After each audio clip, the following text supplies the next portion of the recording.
Hey everybody, welcome to the video game show. I'm Sean. Alright guys, so some really cool fun news for you guys this week. I'm really just happy about all the stories that came out this week. First off, Microsoft 5-year-old found that there were some lapses in their Xbox Live security procedures, I guess you could say. The kid found out that if you are getting the password wrong to his parents' account, and then on the second try space bar the heck out of it after that, you can actually bypass the whole thing and then get into the account and buy games and things of that nature. So this was found out to happen. The dad of this 5-year-old reported it to Microsoft, and in return, because they found this possible snafu, Microsoft, Xbox Live, Xbox, they hooked this kid up with like a year of Xbox Live, $50, I think it was 5 free games, and also their name in the database as research assistants that can security research assistants, I think it was. Really cool, fun news. I mean, if I know that this is gonna happen to me, I'd actually go out looking for security lapses in Xbox Live, and maybe I could find something give me a couple free games. That's pretty awesome. This 5-year-old kid was probably off his rocks when he received all this news about getting all this cool stuff. I'm pretty happy myself. I'm not 5. Some other news that I'm really happy about. Randy Pitchford, he is the head of Gearbox. He announced that they are actually working on a current gen title right now. I'm really happy about this. I really hope it's a new Borderlands that's going to be coming out in a year or so. Maybe, probably, I wouldn't want it to come out this year. Probably next year. But I really hope it's something along Borderlands line of gaming. Hopefully not anything along the lines of Duke Nukem or Aliens. But I'm really happy about this. I love Borderlands.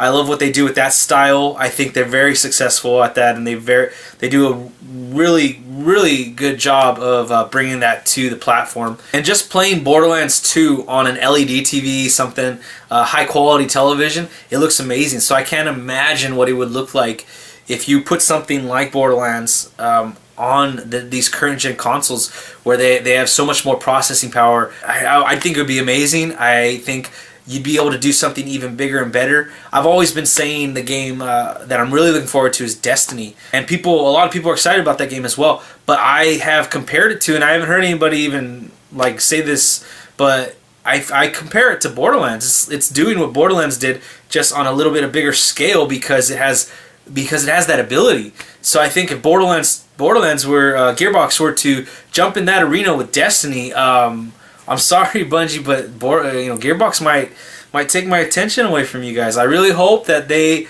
do what I'm saying. If Randy Pitchford is listening to me, please make Borderlands 3. I'll be forever grateful. Thank you very much, Randy. Now go on to a different creative director, head of companies. She was formerly of Naughty Dog, Amy Hennig. I spoke about her, I think it was last week. She's left Naughty Dog, or 2 weeks ago. She's now found a place to go, to land, and I'm really happy about this, really excited about this. I think this is some of the biggest news this week, and it's really good news. Like I said, I'm really happy about everything this week. Amy Hennig is actually going to be at Visceral Games as the creative director of their next Star Wars project. She stated that she loves Star Wars. It's something that just like grabbed her attention since she was a little kid. One of the biggest things of her childhood, of her life, along with video games, the Atari 2600, I think she said.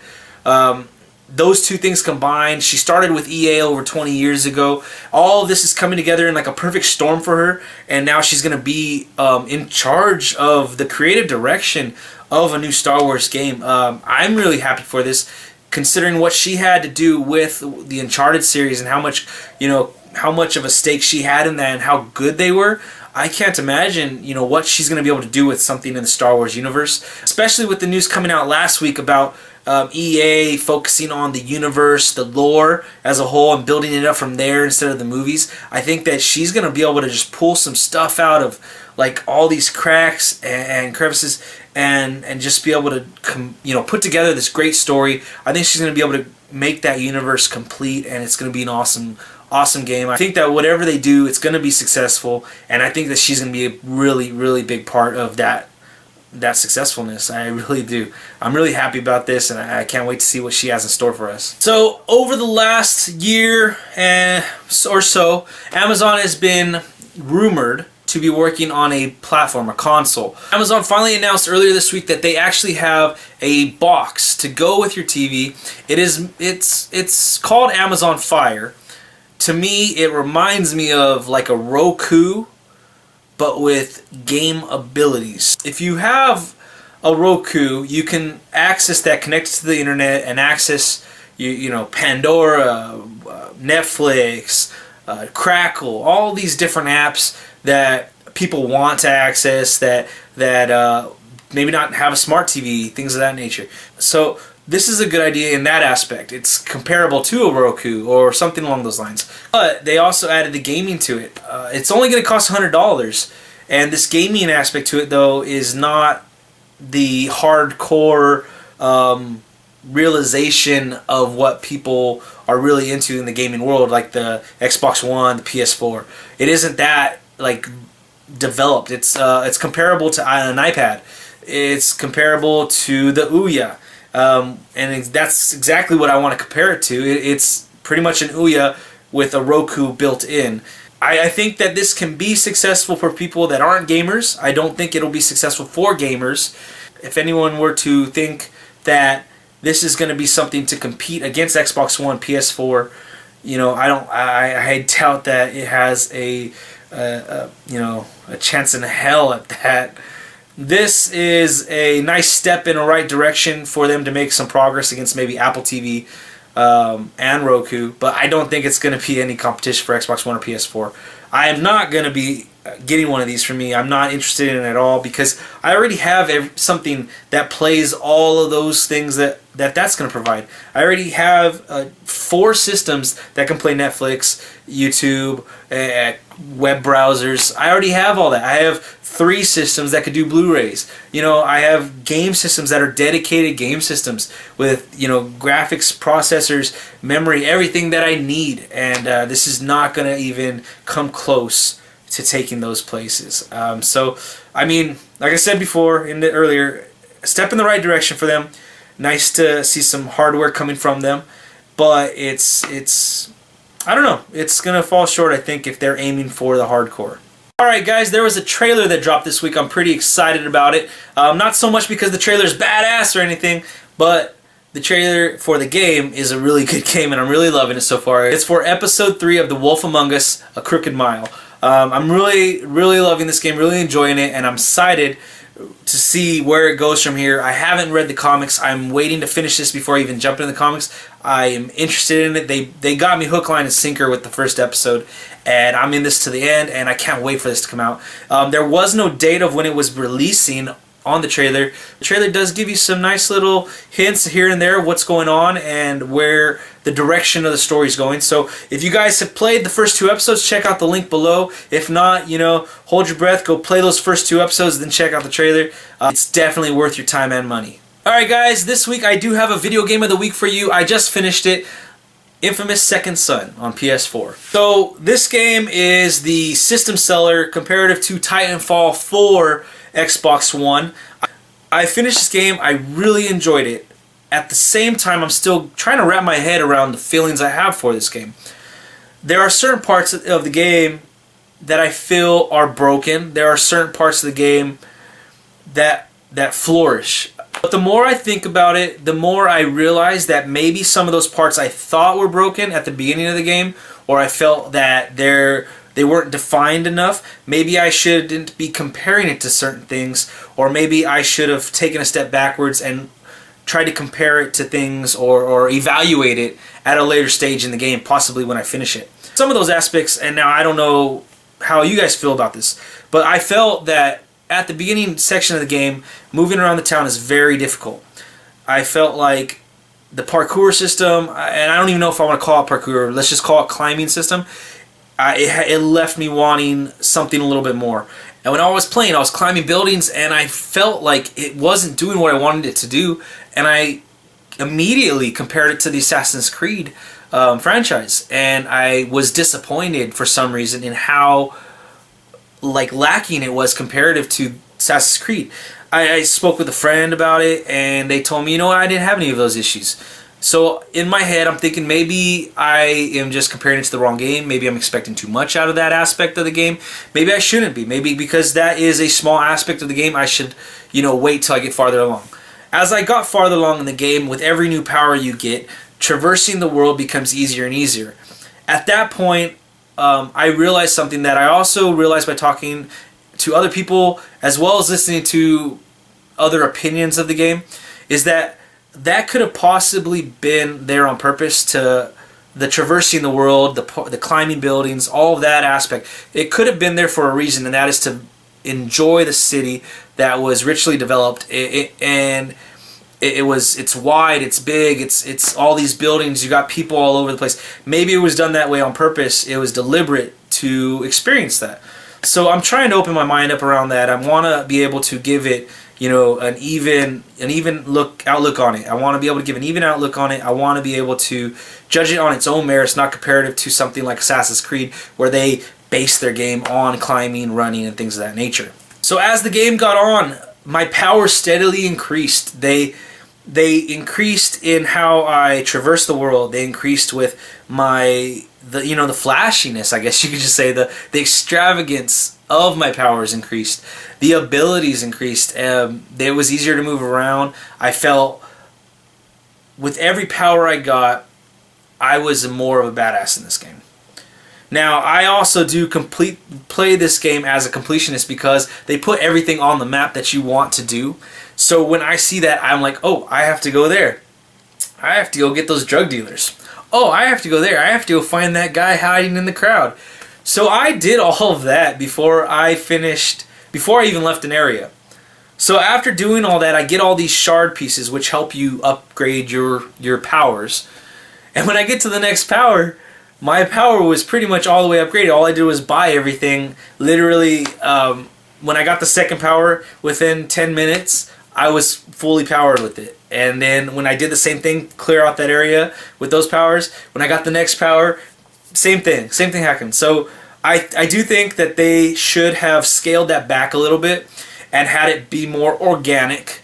When playing the game, you get these shards to power up, to build your powers. I wish it was a little bit more organic and not so much like you could bank them and then just cash them out when you get your next power. I would have preferred if it was more organic.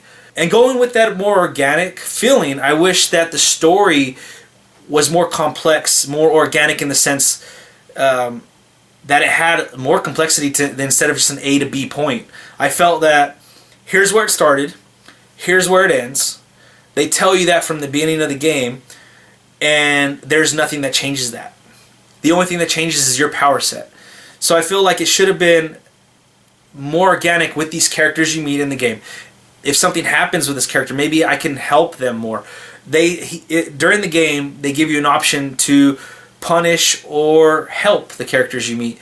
And I chose to help them, but all I did was really, they gave me 5 minutes of helping them, and all it is essentially it's a training period for you, and they don't let you really develop that character, that bond between them.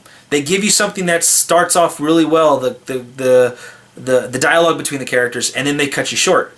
So it's like this point A to point B, point A to point B, and it's not anything that grows, nothing evolves really. And I was disappointed that I felt like it could have done some great things, and it fell short on those aspects. Overall, though, I mean, these are just little tidbits that I'm complaining about, little things that I wish they could have expanded on. This is not, condemn the game as a whole, because as a game as a whole, I really enjoyed this game. Once I got the second power and I was able to traverse the city of Seattle, I was able to enjoy it so much more. If I would have had that power from the get-go, I would have beat the game in half the time. But at the same time, I wouldn't have been able to enjoy seeing things, realizing the different effects they have, the color palette, the visuals, the lighting. It was beautiful, and I loved it, and it pissed me off at the same time because it's real. The sun gets in your eye in real life. You know, when I'm walking around, I'm facing the sun gets in my eye. Oh, damn it, I can't see something from right there. Same thing happened this. There's a glare from a mirror. It's pretty awesome what they're able to do with this game. It's a beautiful game. They are able to show you this beautiful city, and it's wonderful. I really enjoy being there. It really makes me want to go there. I want to see this for real. I wish that it was a little bit more alive in this game. It is this gen of consoles. It's farly surpasses last gen consoles, but other than beauty, I mean, like the facade of the city of Seattle, there was no real depth to the city. So it was beautiful, but it was, again, they cut themselves short. It was like they didn't want to go all the way. They could have gone all the way. They could have gone and done so much more with the city of Seattle, and I wish they would have. I wish they would have. The best point of this game, I mean, you got some badass powers. You're a badass in the game. You have these nice conversations and potential relationships between these other people as well as the main villain in the game. But you also have this relationship between Delsin and his brother Reggie. And you start off the game as this punk and this brother who's a cop, and they only have this one. You think they might only have this one aspect to their personality traits, their personality in general. And they grow. They miss each other a little bit. They kind of clash, but they still love each other. They have this caring tone to the voice. Reggie, the older brother, he loves him and he wants to set him straight, but he doesn't know what to say. He doesn't know how to act, and it's beautiful. But at the same time, again, I feel like this game just cuts it all short. The relationship between him and his brother, it has this direction to it, and I felt really happy about it. But at the same time, I still wish they could have shown me more. I wish they could have shown me more. I wish they could have, I don't know, built some more to it so I could have cared more when certain things happen. Maybe seen more of, I don't know, just something more from it. I just wish I could have seen more of the relationship. I wanted to see more of that. And I guess that goes back to the fact that they didn't fulfill the other relationships up to my standard or what I wanted or hoped for. And if they would have been able to do what they did with Reggie and Delsin, and they would have been able to do it across the game with the other different characters that they want you to put your emotions or your time into, I wish they would have done that. And if they would have done that, I mean, they would have gotten a better product, I think, from it. This game is a really good game. It's fun, it's fast, it's beautiful. You have some great CGI acting from Troy Baker. He does the voice of Delsin for sure, and I could have sworn I saw that he does the voice of Reggie as well. Great job by him. It's just it's a really good game. This game shines on so many aspects, and then there are aspects where it leaves me wanting more. And I guess it leaves me wanting more because those aspects started off so well, and I wanted more of that good stuff, and I didn't get it. So overall, I definitely recommend you guys going out there, play this game, enjoy this game. Is it a system seller? I don't know. It is $400 and then another $60 for this game. Is that worth what this game would be to you? I cannot tell you that, but this game is worth playing. I definitely think if you have a PlayStation 4, you need to go play this game. You definitely need to enjoy it and see what they have to offer over at Sucker Punch. And I think you guys will have I think you guys will have a good fun time. I definitely enjoyed it, and I can't wait to go back and play the other side of things. Alright guys, that's it for the video game show this week. Remember to click the like, share, subscribe buttons down below. Leave your comments, questions, inquiries in the comment section down below. Let's have a great conversation this week. We'll see you next time.